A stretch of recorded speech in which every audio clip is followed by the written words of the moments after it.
Bismillahirrahmanirrahim. Assalamualaikum warahmatullahi wabarakatuh. Waalaikumsalam warahmatullahi wabarakatuh. Masya Allah, senang sekali. Aku juga senang. Gitu. Senang sekali, Masya Allah. Pagi hari ini pagi yang penuh berkah, pagi yang berbahagia. Allah izinkan kembali saya Bunda Dani dan aku Bon. Kami dari PPMI Persaudaraan Pencerita Muslim Indonesia. Hari ini, pagi hari ini, saat ini, detik ini, lengkap sekali, Masya Allah. Allah izinkan kembali menyapa ayah, bunda, abang, kakak, Lek Ulek Simbah, teman-teman semua anak solih dan solihah yang di rumah dalam program kisah Konda. Masya Allah, kisah tentang perjalanan Rasulullah Sallallahu Alaihi Wasallam. Yuk teman-teman, abang kakak, ayah bunda, Lek Ulek Simbah yang belum mengucapkan syukur kepada Allah, bunda mengajak semuanya untuk tetap bersyukur kepada Allah.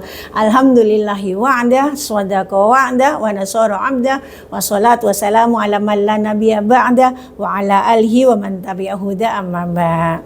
Ayo kenapa, ayo kita bersyukur. Masya Allah, tentunya teman-teman semua, terutama ayah bunda, abang kakak, Lek Ulek Simbah semuanya. Tahu jawabannya? Aku juga tahu, semuanya insya Allah tahu. Kenapa kita harus bersyukur kepada Allah? Karena banyak sekali nikmat Allah yang tidak bisa kita hitung, yang Allah berikan kepada kita. Terutama nikmat iman, nikmat Islam, nikmat kesehatan, nikmat waktu. Masya Allah, tambah lama Bon tambah pinter ya. Iya dong, siapa dulu? Mulai sombongnya keluar nih teman-teman. Enggak lah, aku cuma pede. Peteng dedet. Bukan pede, itu percaya diri. Enggak nih, aku peteng dedet. Soalnya aku gak percaya diri. Kenapa? Soalnya aku duduk aja masih di bangku bunda. Gitu. Coba duduk sendiri, gak bisa dah. Masya Allah. Dan tak lupa ayah bunda, bang kakak, teman-teman semua, sholawat dan salam tetap tercurah kepada junjungan kita, kekasih kita, idola kita semua, idola bunda. Sudah bunda sebutkan kan, idola kita semua. Siapa? Rasulullah Sallallahu Alaihi Wasallam beserta keluarga, sahabat, dan orang-orang yang mengikuti sunnahnya dengan senantiasa mengucapkan sholawat tentunya. Allahumma sholli wa sallim wa barik ala nabiyina Muhammadin wa ala alihi wa sahbihi ajma'in. Alhamdulillah, sholawat sudah, bersyukur sudah. Terus ngapain? Ya menyapa semua pecinta kisah teladan yang ada di rumah. Bagaimana kabarnya hari ini? Insya Allah semuanya bunda doakan. Kalau doa jangan insya Allah, enggak. Oh iya, masa Allah. Maksudnya insya Allah dalam keadaan sehat walafiat. Bunda selalu mendoakan semuanya.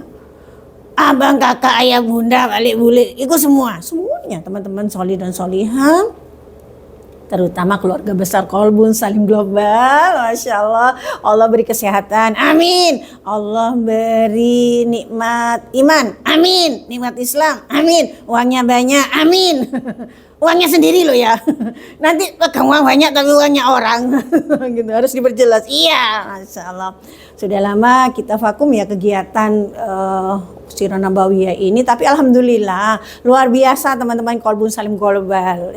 Masya Allah, dalam syiarkan kisah-kisah teladan kekasih kita Rasulullah Sallallahu Alaihi Wasallam.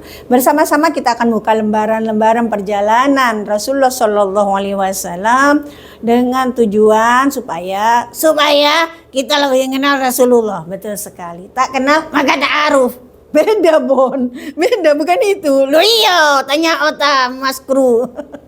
Tak kenal maka ta'aruf. Ya boleh ta'aruf lah, ta'aruf betul ya tentang kehidupan Rasulullah. Nah, ayah bunda, bang kakak, teman-teman semua, sebelum kita masuk ke itu kisahnya, apa? Bunda, jangan lupa.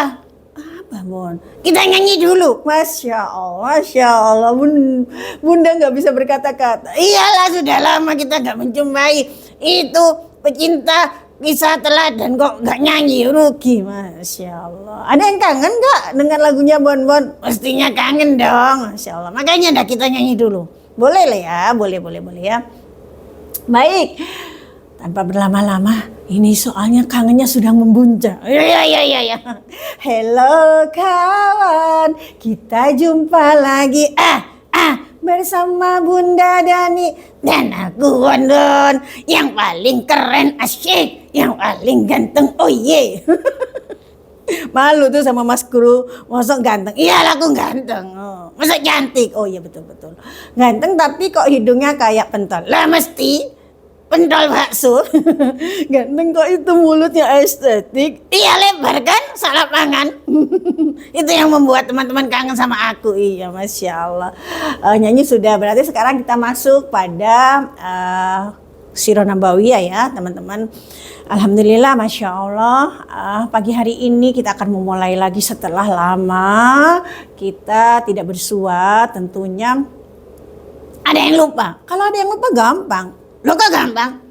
Scroll aja medsosnya Kolbun Salim Global, cari di sana, nanti diputar, dilihat lagi, dipelajari lagi, diingat-ingat lagi. Oh iya yo, sekarang soalnya zamannya digital ya, gampang menelusuri jejak itu. Iya, makanya tinggalkan jejak yang baik. Iya betul sekali ya. Dalam beberapa pertemuan kita yang terdahulu kita sudah pada banyak babnya, iya banyak. Terakhir kita membahas tentang keadaan kaum Aus dan kaum Khazraj. Ayo, apa itu kaum Aus dan kaum Khazraj? Nanti di scroll sendiri ya. Masalah 2 suku asli penduduk Madinah. Kemudian kita juga sudah membahas tipu daya kaum Yahudi untuk memecah belah kaum muslimin. Oh kan jahat itu. Iya jahat. Kemudian ini disebutkan. Kita juga sudah membahas kejahatan-kejahatan kaum Yahudi. Ejekannya kepada Rasulullah. Kalau ngejek itu gak ukuran. Gak ukuran memang diukur. Kebangetan. Saking Rasulullah itu sabar dah. Kalau kena bon-bon diapakan? Tak pentung. Bagaimana Rasulullah diejek ya? Berapa orang yang ngejek? Banyak, kemarin sudah disebutkan namanya. Nama-namanya jangan tertipu. Nama-namanya bagus-bagus. Iya kayak orang muslim, tapi sifatnya kayak iblis. Soalnya jahat nih ya. Makanya teman-teman jangan jahat loh. Iya, enggak. Teman-teman ada di tim baik atau jahat? Baik dong insya Allah ya. Kejahatan-kejahatan kaum Yahudi, ejekan-ejekan kaum Yahudi kepada Rasulullah. Kemudian kedatangan utusan kaum Nasrani Najran. Kaum Nasrani Najran itu dari Yaman teman-teman, ke kota Madinah. Ada apa? Ada apa? Coba di scroll lagi supaya ingat. Kemudian ajakan Rasulullah untuk bermubahalah kepada kaum Nasrani Najran. Iya tapi mereka gak berani, ndak berani. Siapa mau bermubahalah dengan Rasulullah? Takut mereka. Iya, penasaran kan? Scroll di medsosnya Kolbun Salim Global. Ternyata mereka itu penakut. Gak berani diajar Rasulullah bermubahalah ya. Masya Allah, sampailah sekarang kita pada bab yang baru. Kira-kira bab apa ya? Ingin tahu atau ingin tahu banget? Tunggu setelah iklan-iklan yang berikut ini. Oh nggak ada. Nggak ada Bon, nggak ada. Tidak ada ya teman-teman, nggak ada iklan. Kalau begitu kita lanjut. Siap. Kita masuk pada bab perintah jihad. Waduh serem iki dah. Kok serem sih? Berperang iki? Bukan. Ya ikut jihad. Makanya kita belajar supaya belum tidak mengatakan serem iku perang. Suaraku gak ngono ndah. Gitu ya. Banyak sekali yang mengatakan pembahasan perihal perintah jihad ini ngeri-ngeri sedap. Kono sedap tapi bukan mie, bukan. Enggak ada iklannya. Boleh itu di prospek jadi iklan kita kalau mau disebut. Oh iya, ide bagus. Ngeri sedap tapi enggak ada mie-nya ya. Kenapa?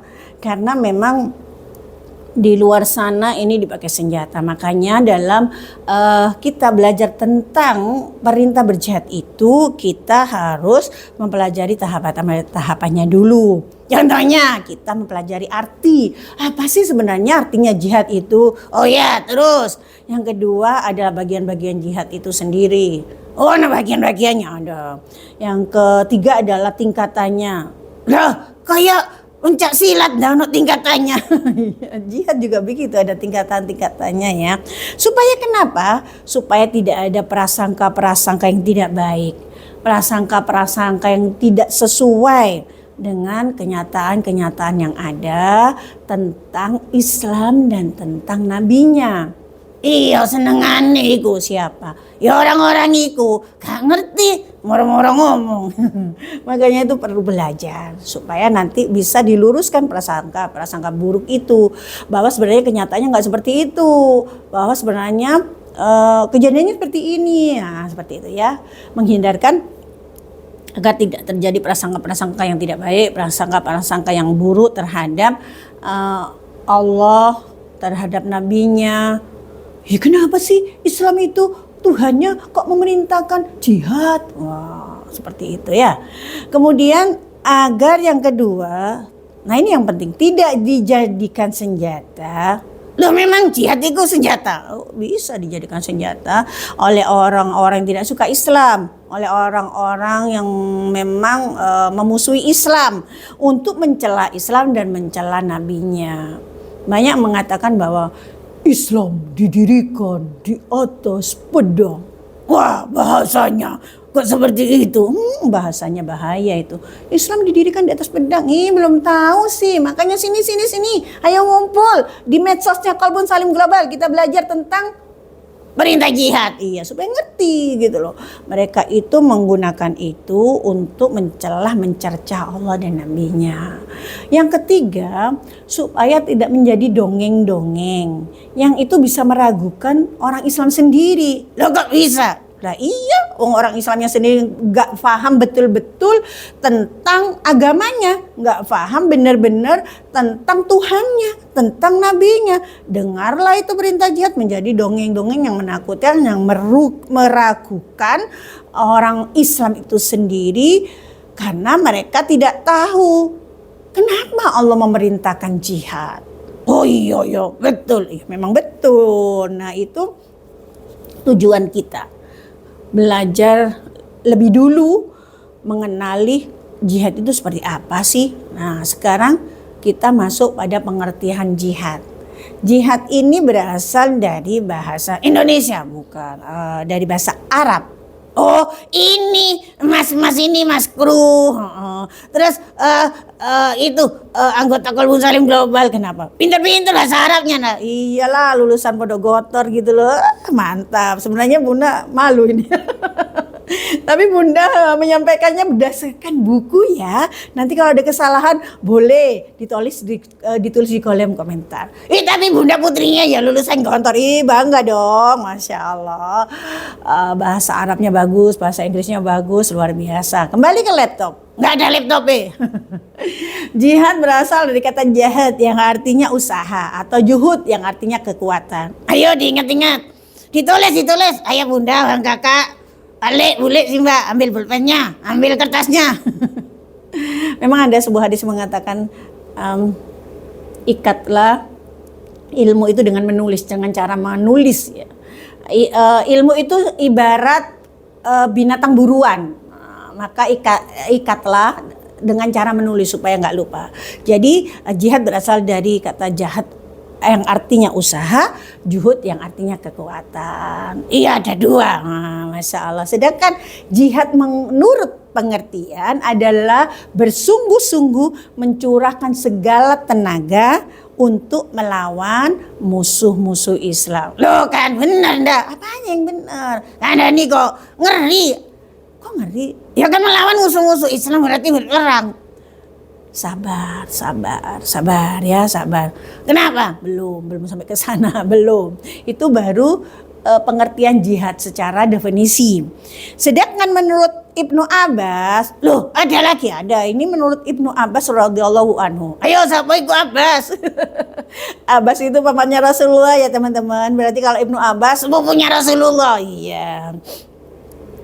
Jihad artinya mencurahkan segenap kekuatan untuk membela Allah dari cercaan orang yang mencerca, dari permusuhan orang yang memusuhi, dengan merasa tidak takut sedikit pun. Waduh dah, tambah parah. Kok tambah parah?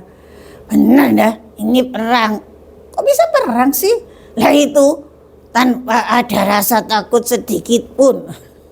Ini masih pengertian, pengertian menurut Ibnu Abbas. Jadi Mencurahkan segenap kekuatan untuk membela Allah. Intinya membela Allah dari cercaan orang yang mencerca, dari permusuhan orang yang memusuhi dengan tidak ada rasa takut sedikit pun. Wah, berarti ini orang Islam harus pemberani. Betul. Nggak boleh penakut, betul. Tapi Bunda penakut. Rahasia. Oh iya. Jangan dibocorkan di sini. Enggak. Tapi bayar. Nggak boleh, itu suap. Riswa itu. Astagfirullahaladzim.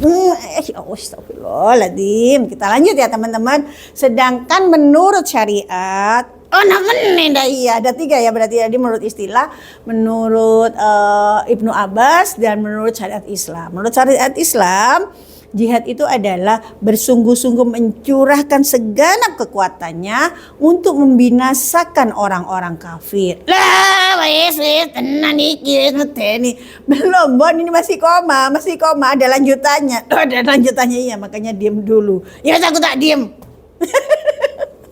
Jangan gitu. Iya katanya diam. Bersungguh-sungguh mencurahkan segenap kekuatannya untuk membinasakan orang-orang kafir. Komanya nggak usah dibaca. Termasuk pula jihad terhadap nafsu, hawa nafsu. Jihad terhadap setan. Jihad terhadap pendurhaka. Oh, itu kalau menurut syariat Islam. Berarti banyak, makanya sabar dulu. Jadi kalau menurut Islam, kita ulangi lagi, bersungguh-sungguh mencurahkan segenap kekuatannya untuk membinasakan orang-orang kafir, termasuk juga jihad di dalamnya itu jihad terhadap hawa nafsu, jihad terhadap setan, jihad terhadap pendurhaka. Berarti itu akeh itu banyak kayak tadi. Makanya tadi Bunda sudah bilang jihad itu ada tingkatan-tingkatannya. Berarti tingkatan-tingkatannya itu jihad itu yang pertama adalah apa? Yang pertama jihad terhadap hawa nafsu. Oh alah, nafsunya diperangi sendiri. Berarti enggak senjata? Enggak. Nanti dijelaskan. Kok senjata terus? Lah tadi ada yang mengatakan Islam didirikan atas senjata, makanya kita belajar supaya tagline itu benar tempatnya, bukan seperti itu ya. Yang kedua adalah jihad melawan syaitan. Tuh aku loh ya. Yang ketiga adalah jihad terhadap orang-orang yang menganiaya, orang-orang yang berbuat jahat, orang-orang ahli bid'ah yang merubah peraturan-peraturan Allah yang telah pasti. Jadi jihadnya banyak terhadap orang-orang yang menganiaya. Oh itu banyak dulu diperangi orang kayak gitu. Terhadap orang-orang yang jahat. Oh iya dipentung aja. Dan ahli-ahli bid'ah. Ahli-ahli bid'ah itu apa? Tadi sudah disebutkan. Ahli-ahli bid'ah itu orang-orang yang mengubah peraturan Allah yang sudah jelas. Oh iya. Dan yang keempat adalah jihad terhadap orang kafir dan orang musyrikin. Berarti ada 4. Betul. Ada 4 tingkatan. Ya diulangi lagi. 1. Jihad terhadap hawa nafsu, betul.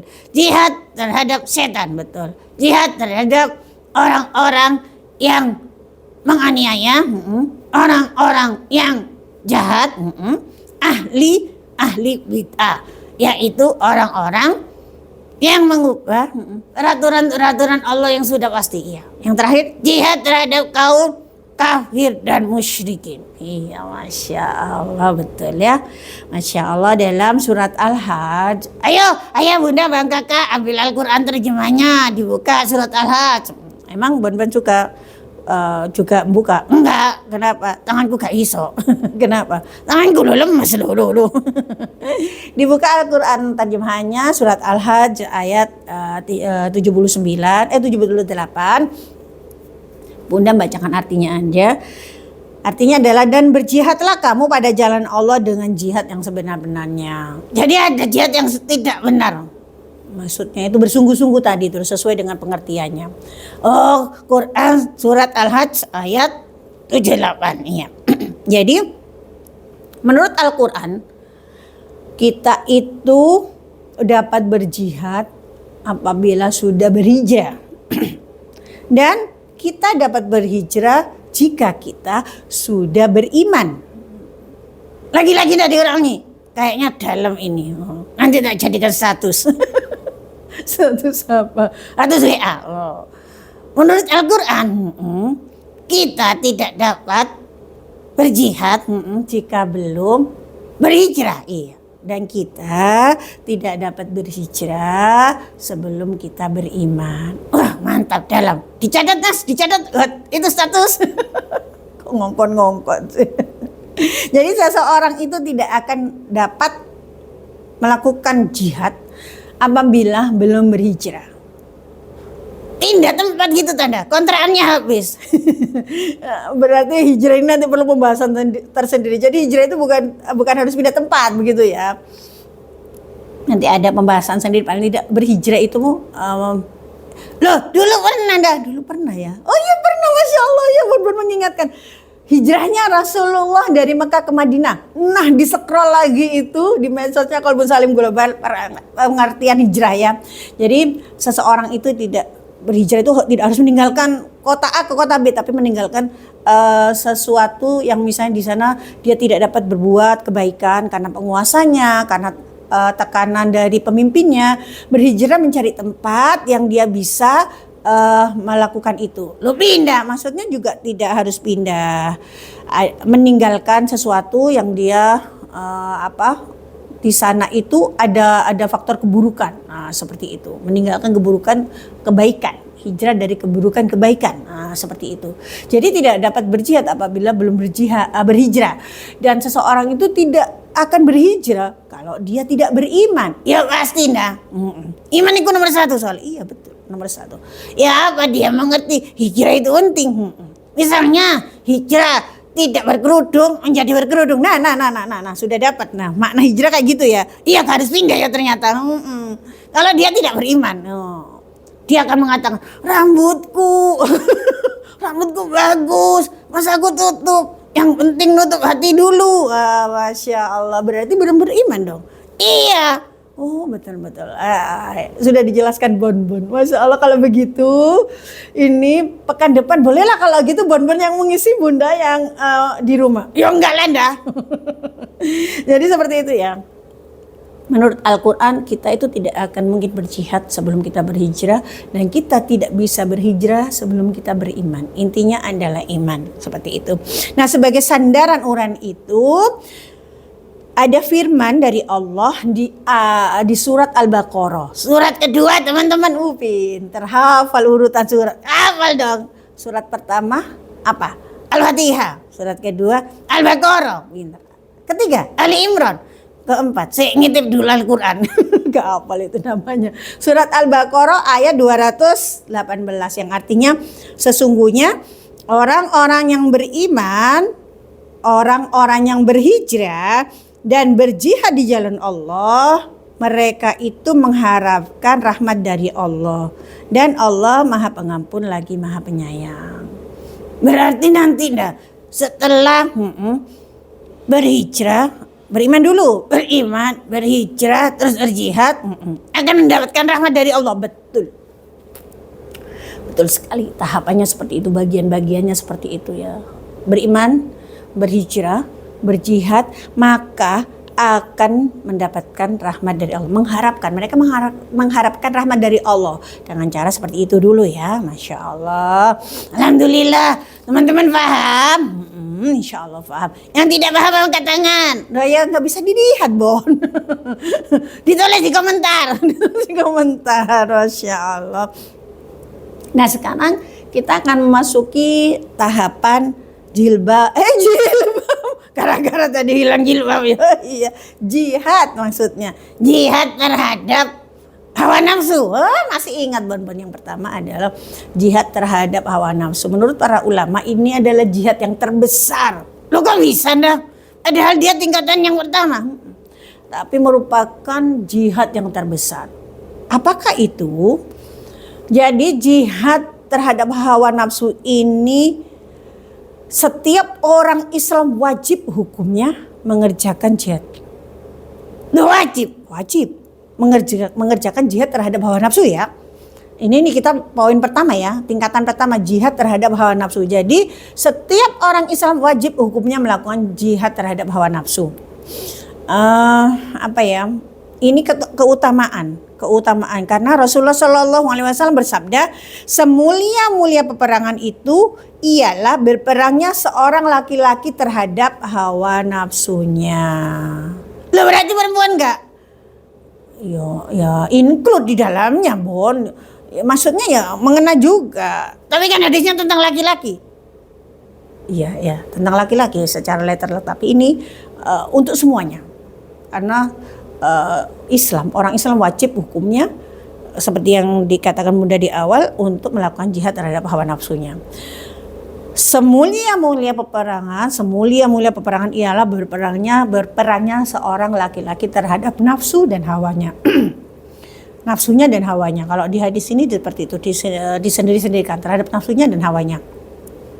Kemudian ada juga hadis riwayat Imam At-Tabrani dan Ibnu Amr radhiyallahu an. Hadisnya doif.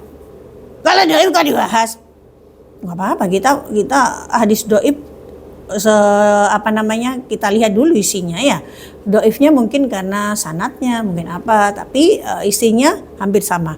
Semulia-mulia peperangan ialah orang yang berperang memerangi hawa nafsunya sendiri dan dalam berbakti kepada Allah yang Maha Mulia dan Maha Menang. Jadi hadisnya sudah jelas ya, semulia-mulia peperangan ialah memerangi hawa nafsunya. Nah, ada juga hadis yang serupa dalam kitab-kitab hadis yang lainnya, tapi kita sekarang merujuk pada Al-Quran kembali. Nah, ayo Bunda buka kembali suratnya. Kok suratnya? Al-Qurannya ya, surat Al-Ankabut ayat 69. Surat Al-Ankabut. Iku surat laba-laba. Wah, mantap. Sudah tahu ya Al-Ankabut laba-laba? Iyalah, aku tahu. Aku soalnya mondok di Gontor. belum. Pertanyaannya, pondok Gontor itu menerima boneka enggak? Lah kan, ini Bunda mesti. Enggak menerima kayaknya, Bon. Lah terus aku nanti mondok di mana? Kita bahas surat Al-Ankabut ayat 69. Yang artinya, dan orang-orang yang berjihad untuk mencari keridhaan kami, benar-benar akan kami tunjukkan kepada mereka jalan-jalan kami. Dan sesungguhnya Allah benar-benar berserta orang-orang yang berbuat baik. Berarti Allah tidak bersama orang-orang jahat, orang-orang yang baik. Menurut Imam Ibnu At-Tijah, surat Al-Ankabut ini karena diturunkan di Mekah sebelum Nabi hijrah ke Madinah. Jadi kalau di Mekah dulu tidak ada perintah perang. Karena kenapa? Karena pertama ayat ini diturunkan di Makkah sebelum Rasulullah hijrah. Yang kedua, ayat ini diturunkan sebelum turunnya ayat-ayat tentang perang. Sehingga Imam Ibnu At-Tijah ini berpendapat bahwa surat Al-Ankabut ayat 69 itu turun bukan perintah untuk berjihad yang lainnya, tetapi perintah berjihad melawan hawa nafsunya. Seperti itu ya, Masya Allah. Jadi itu ya dong, melawan hawa nafsu itu diperangin. Nanti kita bahas. Kapan? Nanti. Jadi Masya Allah, ada 3 ya. Ada 3 dari surat Al-Ankabut ayat 69 ini menurut Ibnu At-Tijah. Yang pertama tadi bahwa ayat ini turun di Makkah sebelum hijrah, sebelum Rasulullah hijrah ke Madinah. Ngapain nih? Aku melok moco. Takut salah, karena memang kita khawatir ya kalau sirah itu sesuatu yang berdasarkan hadis gitu ya. Beda dengan dongeng-dongeng. Makanya ketika orang-orang musyrikin Quraisy mengatakan Al-Quran itu asatirul awalin, dongeng-dongeng terdahulu, salah. Karena memang ada dasarnya, seperti hadis sirah nabawiyah yang kita bawakan itu bukan karangan ini, tapi memang berdasarkan hadis-hadis gitu ya. Seperti ini juga. Turunnya di Makkah sebelum perintah hijrah. Kemudian ayatnya turun sebelum ayat-ayat perintah untuk berperang. Berperang melawan orang-orang kafir, orang-orang musyrikin. Kemudian Untuk berperang itu membela agama Allah, berharap karunia-Nya terlebih dahulu, berperang melawan dirinya sendiri, hawa nafsunya untuk berbakti kepada Allah. Jadi ada penjelasan dari Imam Ibnu Atijah ini bahwa tujuannya adalah jihadnya itu berharap karunia dari Allah. Bukan ingin naik jabatan, bukan ingin itu dapat penghargaan dari netizen, bukan. Karunia-Nya Allah. Kemudian jihadnya melawan dirinya sendiri. Jadi ayat ini ya bukan untuk orang-orang kafir, orang muslim. Berperang melawan dirinya sendiri, melawan hawa nafsunya sendiri karena untuk berbakti kepada Allah. Niat itu udah betul, pintar 100. Niatnya untuk berbakti kepada Allah, bukan untuk niat yang lainnya. Ya jadinya seperti itu. Nah teman-teman, kita masuk lebih dalam lagi ini. Ternyata jihad terhadap hawa nafsu diri kita sendiri itu juga ada tingkatannya. Lah, tambah banyak. Tadi gue jihad anak tingkatannya. Baik anak tingkatannya mana ya? Kita ulang, kita review. Jihad ada tingkatannya. Yang pertama, jihad melawan hawa nafsu. Jihad melawan setan, betul. Jihad melawan itu orang-orang yang aniaya, orang-orang jahat, ahli bid'ah. Jihad melawan orang kafir dan orang musyrikin. Nah, sekarang jihad terhadap diri sendiri juga ada tingkatannya. Namun kita akan bahas tidak hari ini. Loh kenapa Ndang? Supaya ilmu yang kita dapat hari ini bisa kita murajaah dulu, kita pahami dulu tentang pengertian jihad.